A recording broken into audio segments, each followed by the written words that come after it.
See, there's no harm done going to coaching.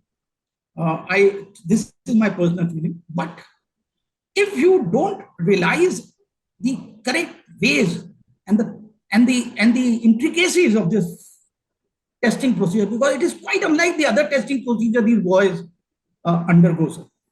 Herein, there is nothing called a right answer, nothing called a wrong answer. It is the test of your personality. There are 3 assessors who are assessing you from 3 different angles. And the mind plays the most vital role in the selection procedure.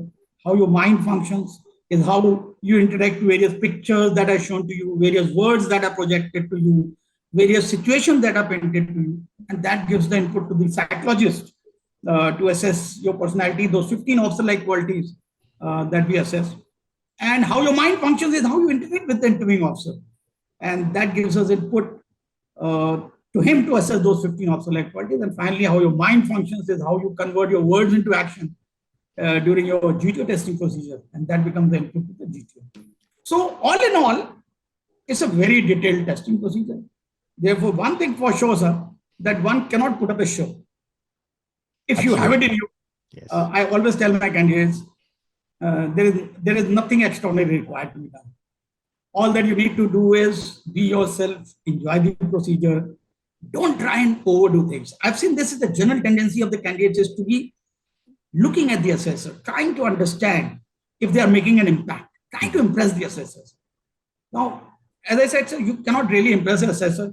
You have to be yourself. If you have it in you, your qualities will emerge by themselves. All that is expected from a candidate is to get very genuinely, very truthfully getting involved into the testing procedure without the thought of the results preoccupying the mind. Because this is the tendency of the mind that if you're preoccupied with results, kya hoga, kya hoga, kya hoga, mind becomes anxious. And an anxious mind cannot perform to its optimum capability. So my aim was always to calm down these candidates to understand the nuances and to understand the tricks. So of course, there are a lot of nerves. It is easier said that keep the mind calm and all.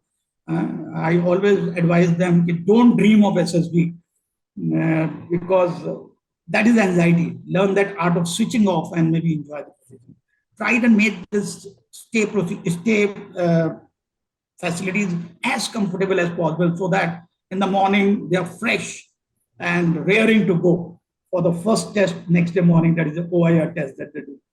So I've succeeded to a great extent. I found large number of candidates have been coming back to me and telling that evening session, this comfortable stay has helped them perform again. But I think my satisfaction is that as long as people can understand the nuances of the testing procedure, that is what is my aim. And this is what I try earnestly to make people understand. Bhai, it is not like your 10th or 12th exam. Before the exam day, सुबह उठे, book खोली, जो book पे page chapter बोलता sir उसमें 2 question जरूर आते हैं. We all have done it. I've also done it in 10th and 12th.